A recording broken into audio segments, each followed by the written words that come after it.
Price எல்லாம். இன்று வேதம் வாசித்தீர்களா? வாருங்கள் வாசிப்போம். கர்த்தர் மேல் நம்பிக்கை வைத்து கர்த்தரை தன் நம்பிக்கையாக கொண்டிருக்கிற மனுஷன் பாக்கியவான் என்று எரேமியா 17:7 நாம் வாசிக்கிறோம்.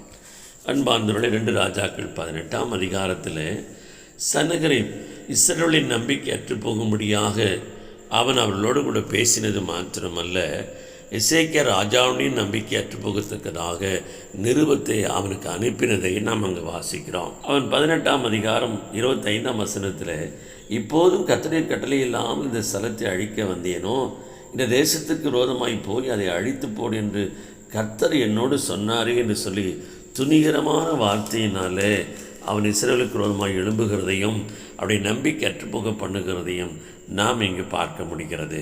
அவருடைய நிருபம் எசேக்கியா ராஜாவுடைய கையில் கிடைத்த போது அவன் செய்த ஒரு காரியம், நிருபத்தை வாங்கி வாசித்த பின்பு அவன் கர்த்தரின் ஆலயத்திற்கு போய் அதை கர்த்தருக்கு முன்பாக வெறித்து கர்த்தரை நோக்கி அவன் விண்ணப்பம் பண்ணுகிறான். கர்த்தாவே, உமது செவியை சாய்த்து கேளும். கர்த்தாவே, நீர் உமது கண்களை திறந்து பாரும். சனகரிப் ஜீவனுள்ள தேவனை நிந்திக்கும்படிக்கு சொல்லி அனுப்பின வார்த்தைகளை கேளும் என்று சொல்லி தேவ சமூகத்திலே ஆலயத்தில் பிரவேசித்து தேவ சமூகத்தில் நிருபத்தை வைத்து அவன் ஜெபித்தான். அவன் நம்பிக்கை வீண் போகவில்லை. தேவன் அவனுக்கு சொன்னபடியே சனகரிப்பை கர்த்தர் சங்காரம் செய்தார் என்று பார்க்கும். இன்றைக்கு உங்களுக்கு விரோதமாய் சத்துருக்கள் எழும்பலாம், ஏன் ஜனங்களும் எழும்பலாம். நீங்கள் விற்கப்படாதபடிக்கு உங்கள் நம்பிக்கை கர்த்தர் மேல் வையுங்கள்.